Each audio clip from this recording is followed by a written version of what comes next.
Hello my dear students, this is Anshuman Dixit. Today we are going to discuss about very important topic नीति Aayog.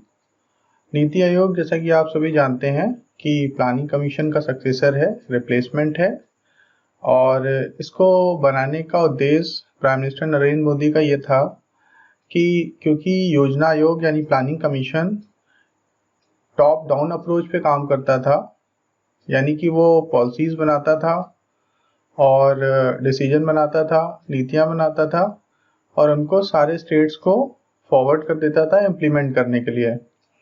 On the other hand NITI Aayog bottom up approach पे काम करता है। नीति आयोग सारे stake holders को साथ लेता है, सारे स्टेट्स को साथ लेता है, इवन केंद्र शासित प्रदेशों को भी साथ में लेता है। सारे स्टेट के चीफ मिनिस्टर, लेफ्टिनेंट गवर्नर सारे इनके पार्ट होते हैं और वो सारे लोग मिल के डिसीजन लेते हैं और ये बॉटम अप अप्रोच पे काम करता है, यानी कि पहले प्रॉब्लम आइडेंटिफाई करी जाती है और फिर उस प्रॉब्लम को केंद्र शासित सेंट्रल गवर्नमेंट सॉल्व करने की कोशिश करती है। तो आइए नीति आयोग को थोड़ा डिटेल में समझते हैं। नीति आयोग formed on 1st January 2015 by our Prime Minister Narendra Modi. Headquarter of Niti Aayog is situated in New Delhi. The Niti Aayog is a policy think tank of Government of India established with the aim to achieve sustainable development goals with cooperative federalism by fostering the involvement of state government of India in the economic policy making process using a bottom-up approach. So, as we discussed, Niti Aayog is working on the strategy of bottom-up approach और ये सारे stake holders यानी कि states को, केंद्र शासित प्रदेशों को साथ में लेता है, साथ में लेके पॉलिसी बनाता है, नीति बनाता है। ये गवर्नमेंट का एक पॉलिसी थिंक टैंक है और उन फिर नीतियों को जैसे कि रिक्वायरमेंट होती है अलग अलग राज्यों को, उन नीतियों को फिर ये इम्प्लीमेंट करने में हेल्प करता है। तो प्लानिंग कमीशन की से अगर इसकी तुलना करें तो क्योंकि हो सकता था कि प्लानिंग कमीशन ने एक कॉमन प्लान बनाया, 5 ईयर प्लान बनाया which is beneficial for Maharashtra but is not suitable for JNK या which is not compatible for Uttar Pradesh. तो ये एक बहुत बड़ा प्रॉब्लम था कि प्लानिंग कमीशन प्लान सबके लिए कॉमन बनाता था और प्लान बना के उनको एग्जीक्यूट करने के लिए कैरी फॉरवर्ड कर देता था, जबकि नीति आयोग हर एक राज्य के हिसाब से, उनकी जरूरतों के हिसाब से कस्टमाइज प्लान बनाता है और उन प्लान को फिर उनकी रिक्वायरमेंट के हिसाब से इम्प्लीमेंट किया जाता है। अगर आप नीति आयोग के बारे में और डिटेल में जानकारी चाहते हैं तो आप इनकी वेबसाइट पर विजिट कर सकते हैं विच इज niti.gov.in। ये इसकी वेबसाइट दी हुई है। ऑब्जेक्टिव बेसिकली इसका ऑब्जेक्टिव ये है कि स्टेट गवर्नमेंट को पॉलिसी मेकिंग प्रोसेस में इन्वॉल्व किया जाए सो दैट इस तरह की पॉलिसी बने जिससे देश का इकोनॉमिक डेवलपमेंट हो सके। इसके चेयरपर्सन नरेंद्र मोदी खुद हैं, prime minister of India. Replacement of planning commission Basically, Niti Aayog or National Institution for Transforming India Ayog is a policy think tank of Government of India that replaces Planning Commission and aims to involve the state in economic policy making in India। जैसे कि अभी हम लोग ने discuss किया है कि इसका उद्देश्य राज्यों को पॉलिसी मेकिंग प्रोसेस में इन्वॉल्व करना और ये भारत सरकार का थिंक टैंक है जो योजना आयोग को रिप्लेस करके बनाया गया है। Union Government of India had announced formation of Niti Aayog on 1st January 2015। Board of NITI Aayog, अगर बोर्ड के बारे में बात करें तो इसका जो चेयरमैन होता है वो प्राइम मिनिस्टर खुद होते हैं। वाइस चेयरमैन इस समय राजीव कुमार जी हैं and CEO of NITI Aayog is mister Amitabh Kant, जिनका प्रोफाइल एक सेक्रेटरी लेवल का प्रोफाइल होता है, यानी कि एक सीनियर IAS की प्रोफाइल की इक्विवेलेंट होता है। Objective of NITI Aayog to involve the shared vision of national development priorities, sectors and strategies with the active involvement of state in the light of national objective। देश के ऑब्जेक्टिव को पूरा करने के लिए इस तरह की पॉलिसी बनाना जो उसके लिए बेनिफिशियल हो और उसमें सभी राज्यों का इन्वॉल्वमेंट हो, ताकि एक अप्रोप्रिएट प्लान बनाया जा सके। As per prime minister Narendra Modi, उनका सूत्र वाक्य है, नीति आयोग is a pre people proactive participative development agenda is the guiding principle behind NITI Aayog. तो नीति आयोग बेसिकली प्रोएक्टिव है, पार्टिसिपेटिव है और लोगों के लिए बनाया गया एक आयोग है। अगर हम इसको प्लानिंग कमीशन के साथ कंपेयर करें तो हम ये पाएंगे कि basically planning commission enjoy the power of, first point मैंने डिस्कस कर रहा हूं, planning commission enjoy the power of allocates fund to ministers and state governments.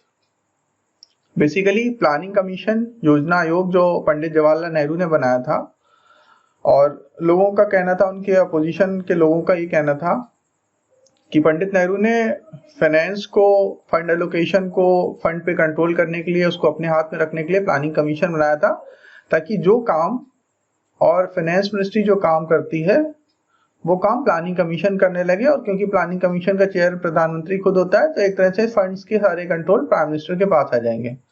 तो ऐसा उनके विरोधियों का कहना था। और बेसिकली प्लानिंग कमीशन रशिया से अडॉप्ट किया गया है, क्योंकि पंडित नेहरू के ऊपर यूएसएसआर का बहुत ज्यादा प्रभाव था, सोवियत रूस का बहुत प्रभाव था, उनके इन्फ्लुएंस में थे वो। तो और समाजवादी विचारधारा के नेता थे। यूएसएसआर खुद एक कम्युनिस्ट कंट्री था, सोशलिस्ट कंट्री था, तो प्रधानमंत्री का झुकाव उस तरफ था। तो उन्होंने पंचवर्षीय योजना, क्योंकि रशिया ने लगभग 2025 से रशिया ने 1925 से 1945 के बीच में काफी तेजी से तरक्की करी थी स्टालिन के नेतृत्व में। और स्टालिनी जो कि लेनिन के सक्सेसर थे, लेनिन के बाद उन्होंने रशिया की सत्ता को संभाला था।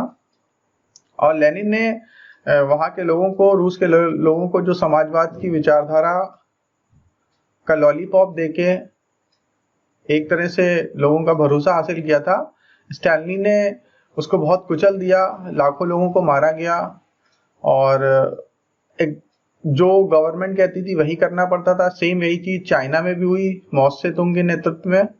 तो समाजवादी विचारधारा एज ए कंसेप्ट अच्छी लगती है, लेकिन जब उसकी ताकत नेताओं के पास आ जाती है तो वो डिक्टेटर की तरह काम करने लगते हैं, ऐसा देखा गया है।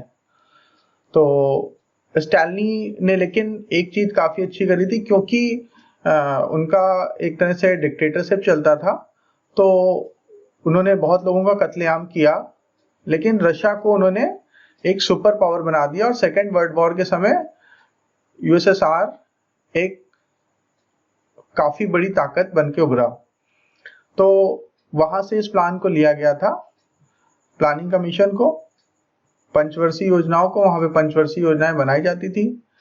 तो प्लानिंग कमीशन बेसिकली पंचवर्षीय योजना बनाता था। तो ये फंड एलोकेट करता है। NITI Aayog on the other hand to be an advisory board और थिंक टैंक, ये थिंक टैंक है, एडवाइजरी बोर्ड है, और फंड एलोकेशन की ताकत फाइनेंस मिनिस्ट्री को वापस कर दी गई है। तो ये एक अच्छी बात है कि नीति आयोग एक थिंक टैंक की तरह है, पॉलिसी मेकर है, एडवाइस करता है गवर्नमेंट को, और फाइनेंस या फंड एलोकेशन का काम जो जिसका है फाइनेंस मिनिस्ट्री का, वही करता है। प्लानिंग कमीशन जनरली इसमें 8 फुल टाइम मेंबर्स होते हैं। NITI Aayog, the number of full time members could be fewer than planning commission. Third point, states role with limited to the national development council and annual interaction during plan meets. तो basically state government का इतना involvement नहीं था, इतना active participation नहीं था। On the other hand, state governments are expected to play a major more significant role they did in the planning commission. तो नीति आयोग में स्टेट गवर्नमेंट का बहुत ज्यादा एक्टिव पार्टिसिपेशन होता है, उनकी सलाह पे प्लान बनाए जाते हैं। सेक्रेटरीज और members, secretaries were appointed through the usual process in planning commission. Secretary to be known as the CEO and to be appointed by the Prime Minister in NITI Aayog. Full planning commission had no provision for part time members, तो इसमें part time members नहीं होते थे. To have a member of part time members depend on the need from time to time. तो अगर नीति आयोग में आवश्यकता पड़ने पे पार्ट टाइम मेंबर्स को भी रखा जा सकता है. The commission reported to national development council that had state chief minister and lieutenant governors, LG. Governing Council has state chief ministers and lieutenant governors. तो नीति आयोग में लेफ्टिनेंट गवर्नर्स और चीफ मिनिस्टर पार्ट ही होते हैं उसका, वही पॉलिसी मेकिंग करते हैं. और प्लानिंग कमीशन में जनरली वो कमीशन उनको रिपोर्ट करता था. In planning commission had deputy chairperson, a member secretary and full time members. In NITI Aayog new post of CEO, इसमें एक CEO की प्रोफाइल और बना दी गई है. ऑफ सेक्रेटरी रैंक का ये ऑफिसर होता है. And vice chairperson will also have 5 full time members and 2 part time members.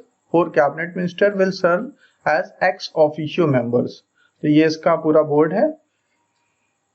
Policy was form by the commission in state were then consulted about allocation of fund. Consulting state will make policy and deciding on funds allocation. Final policy would be result of that. तो जहाँ पे planning commission में policy planning commission बना के fund allocate करता था, वहीं पे अभी नीति आयोग में स्टेट्स पॉलिसी बनाते हैं और फंड का एलोकेशन वो खुद करते हैं, राज्य सरकारें करती हैं और फाइनेंस मिनिस्ट्री करती है. Had power to decide allocation of government funds for the various programmes. तो जैसे कि हम लोग ने अभी डिस्कस किया है कि प्लानिंग कमीशन ही फंड एलोकेट करता था और नीति आयोग के पास फंड एलोकेशन का कोई पावर नहीं है. Impose policy on state and tied allocation of funds with project it approved. In NITI Aayog, NITI is a think tank and does not have the power to impose policies.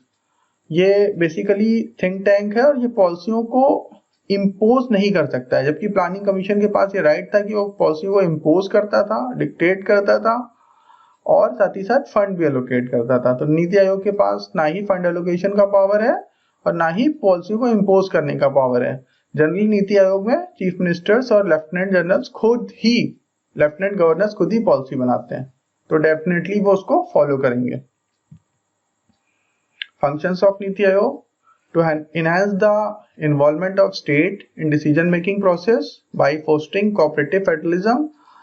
पहला इसका फंक्शन है states का involvement, ताकि cooperative federalism आए, उसको बढ़ावा मिले.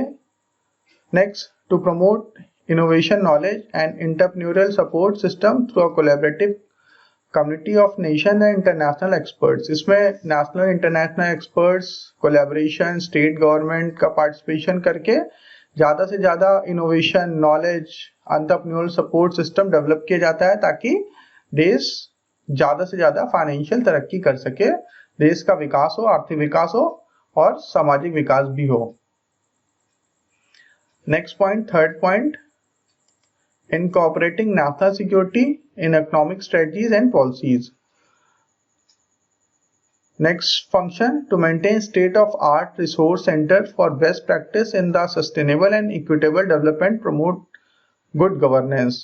तो नीति आयोग जनरली गुड गवर्नेंस को प्रमोट करता है, स्टेट के पार्टिसिपेशन को प्रमोट करता है, रिसोर्सेज का state of art optimum utilisation को प्रमोट करता है, सो दैट कि ओवरऑल डेवलपमेंट हो सके. Next point, formulate the strategies at village level and integrate these at higher level of government. जैसा कि we have discuss earlier, NITI Aayog bottom up approach पे काम करता है, तो विलेज में स्ट्रेटजीज बनती हैं, विलेज लेवल पे बनती हैं और उनको गवर्नमेंट के पास अप्रूवल के लिए भेजा जाता है ताकि उनको इम्प्लीमेंट किया जा सके. आवश्यकता के हिसाब से प्लान बनाए जाते हैं. To work towards the technological upgradation for implementation of policies. Technology को अपग्रेड करा जाता है ताकि पॉलिसियों का स्मूथ फंक्शनिंग हो, स्मूथ इम्प्लीमेंटेशन हो पाए और इफेक्टिव आउटपुट निकले. The design framework of strategies and long term policies and monitor their progress. तो ये लॉन्ग टर्म पॉलिसीज बनाता है, डिजाइन करता है और उनको मॉनिटर करता है, उनकी प्रोग्रेस को मॉनिटर करता है नीति आयोग। तो यहीं पे हम अपनी स्लाइड को विराम देते हैं। उम्मीद है कि आपको ये वीडियो अच्छा लगा होगा, आपको इससे जानकारी मिली होगी। This is very important for your examination point of view. Competitive exams में भी इसके ऊपर क्वेश्चन आते हैं, बीबीए, एमबीए, बीकॉम और ग्रेजुएशन लेवल पे भी इसके क्वेश्चन आते हैं। तो आप इसको रिवाइज करिएगा एक दो बार, अपने फ्रेंड्स के साथ शेयर करिए, जिनको नॉलेज चाहिए नीति आयोग क्या होता है आप उनके साथ शेयर करिए। वीडियो को जरूर लाइक करिएगा और चैनल को सब्सक्राइब करना बिल्कुल मत भूलिएगा। Thank you very very much.